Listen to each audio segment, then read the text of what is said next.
You have to walk the talk. You have to be authentic as a leader. If you're not doing it, they see that. It is entirely universal. There's other people who are going through this.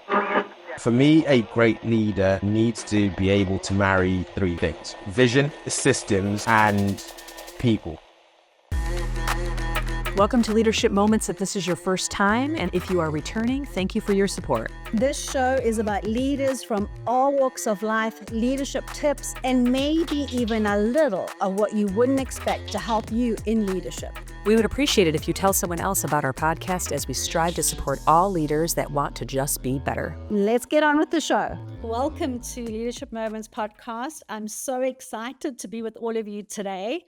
And we have an incredible guest, Joe, who is MD and senior partner at BCG and has just written a phenomenal book called The Generous Leader, which in fact I actually have here. He's going to share with us really what it is to be a leader. He co-founded BCG over 35 years ago, the Washington, D.C. office. He led all the office systems, started BCG's North American public sector practice. He led BCG North America. He is the chair of BCG's Center for Inclusion and Equity, and just been married, to Sarah for over 40 years, has 4 children, 8 grandchildren. But just what an incredible human being. You're going to just love spending time with him today. The book, The Generous Leader, 7 Ways to Give of Yourself for Everyone's Gain, is truly amazing. And I certainly highly recommend everyone to go get that. So with no further ado, I'm going to bring Joe in. Hey, Joe, it is so fantastic to have you with us on Leadership Moments podcast. I'm so excited. Thank you, Tracy. Tracy Ann, this is really great. I got to now match your enthusiasm. Okay, I'm ready.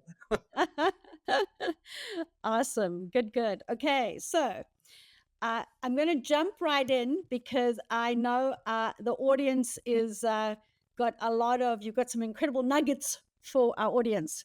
The first question that I have for you today is what were some of the biggest turning points in your career that shaped your leadership philosophy? There's a handful. I got to think. It's just something when you said on the when we were gathering, you said something to me that triggered a thought. First off, I had some incredible mentors or coaches, and I'm going to tell a story I've never told before that really did shape it. I think about it. I started my job at P&G, and you go out as a sales guy, you put displays up in the grocery store of Crest toothpaste and all that. And I remember one time I knew where all the displays were. So I kind of cut corners and just ran to the store. Said, oh, there's a display up there. Kind of checked the box, didn't fill it everything thoroughly. I was 21 years old. Shouldn't have did that. And I remember someone went occasionally to go check where you say you were. And it wasn't exactly as I had said on the piece of paper. And my manager at the time called me up and said, geez, Joe. I mean, he was furious. But you know what? I explained myself. He gave me a chance. He could have fired me. I don't know. It was really interesting. I think about this now. He said, listen, buddy, never again. It's not the end of the world. You're a kid. You make mistakes. It was actually, I'd never thought about this till you triggered something. This was very powerful on, my sense of leadership is that for sure it's not one and done. People are going to cut corners. You can't cut corners that are serious that jeopardize things badly, but everyone's learning and you want to push them to learn. And he was not happy with me. He was abundantly clear. He said, again, and you're out of here. But he gave me a chance. And that, I think, one thing that's shaped what I believe, which is, really the leader's job is helping you be as best you can be. You make some mistakes, you learn from them. You don't just crush somebody over them. So there's one story. I could come up with others, but that's what I'll tell you one other one, because I'm also known to be authentic, real, vulnerable. You pick it. I just believe in that for a couple of reasons we might talk about. But I did have some experience when I was young. When I got married at 23 or 22, I can't remember anymore. I cried through my vows. I was so embarrassed. And afterwards, all these people came up and said, oh, the emotion in the room was so, oh, by the way, my wife was crystal clear, anonymous. The emotion in the room was incredible and it's so wonderful to feel. And I was embarrassed and I didn't process it at the time. But the feedback was, hey, listen, be real. And everybody else was moved. And I didn't process us that at that age, but it was a lesson that was sinking in at that age. So those are probably two stories that, make sure you're helping people grow, give them a chance, push them, but, don't crush them just because they make one mistake. And being real or authentic or vulnerable actually inspires others. There's the right level of being vulnerable. We can talk about that, but it inspires others. Yeah, I love that, Joe. Yeah, I really love that, because I think that people are drawn to those that are real and authentic, and people are smart. They know when you're not being authentic, right? Yeah, I agree. That's what I tell people. If someone is totally perfect, do you really want to follow them? Either you can't keep up, but really the truth is what you just said, Teresa, and they're not perfect, yet they're hiding something. So now all of a sudden, you as the leader, people are second guessing you. Is that the way to lead? Even if it's not a personal thing. Yeah, I'm more with you. Someone can say something's amiss here. They know better. They may not know what. They do know better. So another question, did you have influential mentors or leaders who really shaped your approach to leadership? I'm really curious, because I know you feel very strongly about your leadership philosophies, and we're going to get into that in a big way here when we get to the book. Yes. Two, again, a story, and then one just really shaped things. But one was also my man when I got promoted at P&G. So I didn't get fired. I got promoted. I was leading 3 salespeople. They were all older than me. I was probably 24, 25. I was scared to death of them. What do I know that they don't know? All the stuff, imposter syndrome. You say it, I thought it. I did a year-end review for a fellow, and I wrote down all the things he needed to work on. And I started to launch into it. My boss was there. And after, 2 minutes, I said, Joe, wait a minute. I think he swore at me. You and I are together every 2 weeks, the sales guy, and you never said a single one of these things. What the hell? I mean, I was mortified. And it wasn't my own. No, I was chicken shit. And I was brave when I could write it behind the paper. That was a big lesson. But when he left, my boss said, never again write a review where everything on that piece of paper they haven't heard somewhere, meaning in the moment, along the way. That was very influential on me. I mean, I've never forgotten it, just about what it means to really develop people, which is you kind of got to tell them to start. We don't even know there's deep. The other one, I had a mentor at BCG my entire career, almost 25 years, who was incredible. I mean, he always wanted to deliver, always wanted to win. He was smart as heck and always thought about how to deliver and win. He believed deeply in his people, but if you didn't push yourself to be better, that was it. And he pushed you very hard, unpleasantly sometimes, but it's always around you being better.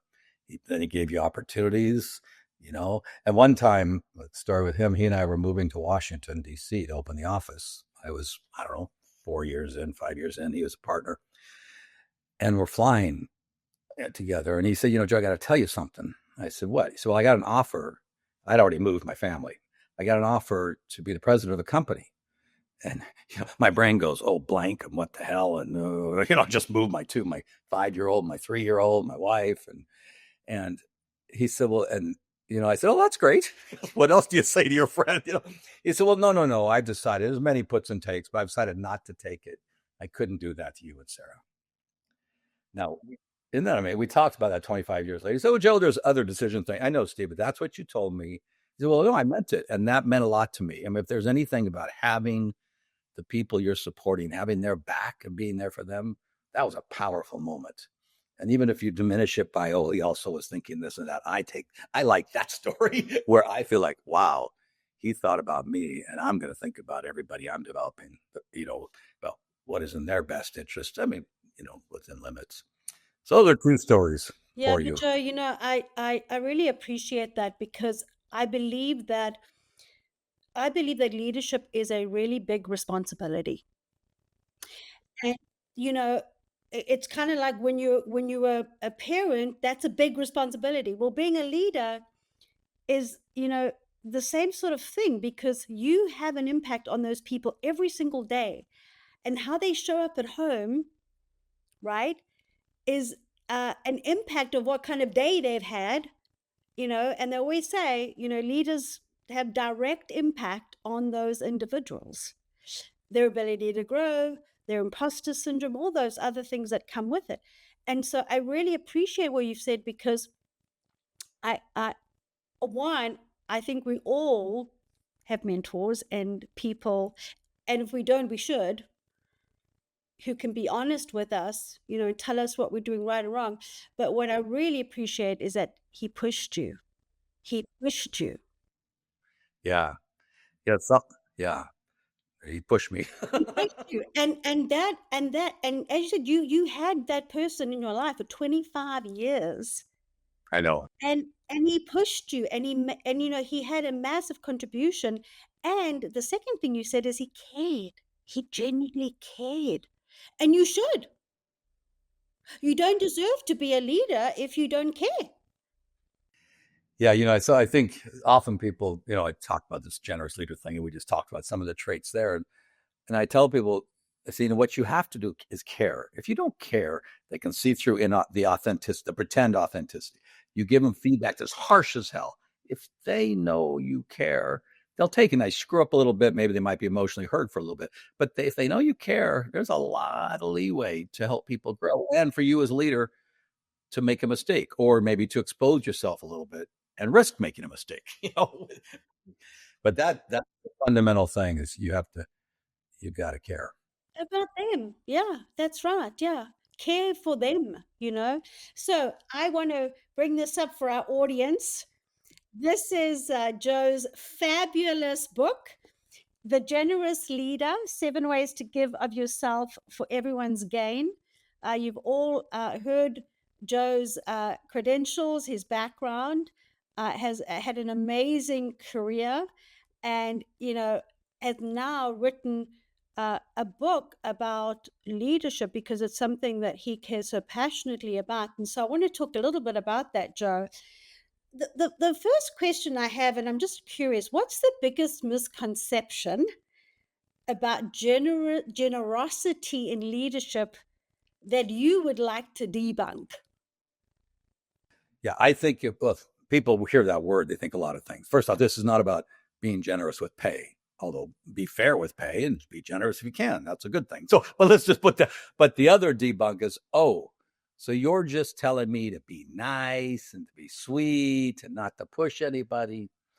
And that's the debunk. Because, and you're also saying what? It's just about being nice. 2 points. It is about getting results. As a leader, no results, no job. So you have to get results. But I am a deep believer, and if you're a leader with 3 people, maybe you can do it all yourself if they all screw up. But once you've got 5, 10, 20, and whatever, you only get, that's not fair to say, you get the most exceptional results when you have your people firing on all cylinders at their better level. And that's what a generous leader is doing, what you and I just talked about, caring about them performing at their highest potential.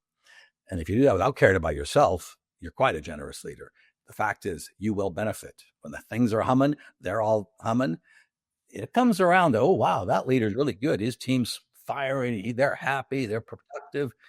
You get credit, even if it's not noticeable, because of course it's noticeable. Who else made them all fire? Yeah, who else made them all fire on all cylinders? Exactly. And what I really appreciate, what sort of goes into the next step, is what you're saying is, yeah, you do have to get results. And, in your book, as you said, being a servant leader is part of the philosophy, but it comes with accountability of those that are, in your direct care, I'll call it that, and yourself, right?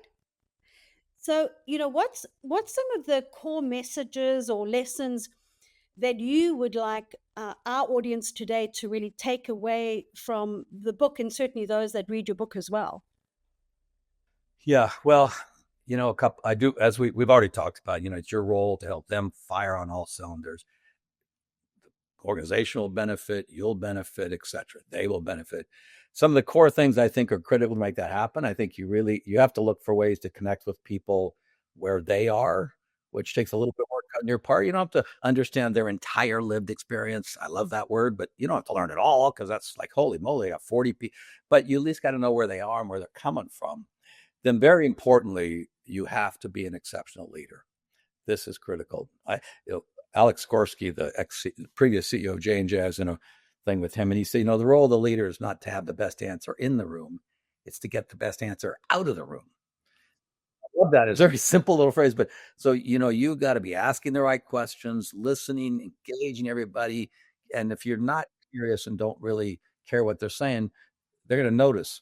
The other thing I'm just jumping. Then the other thing I just think, you and I hit so many of them. This whole idea, you cannot be a good listener if you aren't humble enough to know you don't know everything. In other words, a little bit vulnerable. And well, let me tell. Can I tell a quick story? Yes, okay? I want you to. Absolutely. A colleague, I said, well, tell me about your vulnerabilities? And he was a black male, so there's some stuff wrapped up in that. Of course, he said, well, I hate to admit I don't know. And in the room with the team, and I can see they're getting stuck, and they might turn to me and ask me, and I don't know the answer. I'll leave the room before I'll get asked a question. Now, you and I both know that's not very productive, because now they stuck. You wasted time. He said one day, I thought, okay, this is silly. So he stayed in the room, and they turned to him. They said, well, blah, blah, blah, whatever it was. He said, everybody, I don't know either. And he said the energy was palpable. I said, oh, you don't know? We don't. Nobody knows? And this all well, then let's think about it together. And the creative juices started flying, because by him showing he had fears that they could move past their fears or roadblocks or whatever and just start to get creative. So I think, there's a number of things, but I think, I just think this idea of you're really trying to help your people grow, you'll deliver, and it's going to come from you listening well to them, sharing your humanity. There's other traits, but those are my big ones. The last thing I'll say on this, Tracy, is if you're really this way and your team feels that, there's a bit of a ripple. There's a ripple in your team. There's a ripple to your organization, maybe. There's a ripple in our society, maybe. Now, if everybody were this way, of course, there'd be a massive ripple, but a wave. Joe, I don't know if you know this, but I actually have a song called Ripple, which is exactly about what you've just spoken about. So I'm going to send that to you. Wrote it? Is that what you said? I wrote it and sang it. Yes. Oh my gosh. Yes. I wrote it down. You have to send totally going to send it to you. Oh, wow. Yes, everything that you've said here today just really resonates with me. And I know it's going to resonate with our audience. It's so funny because we sort of grew up thinking you had to be a tyrant, right? Remember those days, Joe? And I don't know you, but I remember those days, and only when I became comfortable in my skin did I become authentic. And that's what I love so much about what you're sharing here with everybody, because this is the way to lead. This is the way. No, I think, and someone might say, oh, but the day of the power hungry, whatever is coming back. And you think about that a lot, because you look who's in leadership and the behaviors, and not just our country, but a lot of places around the world. The truth, though, yeah, that's a thing. But the fact of the matter is you're not there. You're running a company, you're running a team, and you got to motivate those people to perform. And there's no data in the world that says you're going to get there by screaming and yelling, by ignoring them, by push. There's no data. And there's lots of data that says if you really inspire and motivate them, you fire to great places. I also related to that when you just said that with such passion, this is the way to lead. Technology caused so much uncertainty and just kind of change. And then the COVID made it like work. People need to bring their human self to work. They want to see human from you. And Gallup just did a poll last year, 2020, that showed that how people feel connected, supported is just plunging. Even, I think that's now AI is the next fear of that, like, what am I connected to? As well as the uncertainties, in our country. So it's really, all I'm doing is agreeing with you, but I think you make a big difference leading this way. And the old way it's gone. Some people can get away with it. I get it, but it's gone. Yeah, it's gone. But it is important that you mentioned COVID, because what I really appreciated about COVID, although it was such a hard time in the world, with all the tragedy and the loss of lives, I believe that people became real. I believe they became a little bit more empathetic and a little kinder. I think we've forgotten We forget so quickly, but if you think about that point in time, just how much we really cared about each other, because it was really hard on everyone, and everyone was going through something because your lives had changed so drastically, right? I said to somebody the other day, well, that was an incredible time to be a leader. This person, what? A great, I said, what do you mean? But it occurred to me, what I meant is to be the kind of leader I'm advocating, where you connect with people, you show your humanity, because there was so much uncertainty, by the way you put it. Everybody had their own way they were dealing with it, but nothing was like la-di-da. Maybe.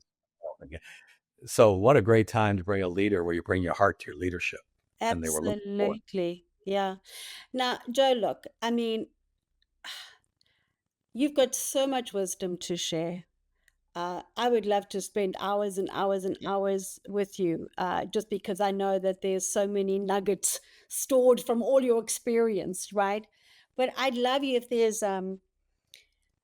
you can think of things that you'd love to share with our audience, in the, sort of in the last 5 minutes that we had together. I would love it. Any stories you want to tell, any really good nuggets that you want to leave with our audience.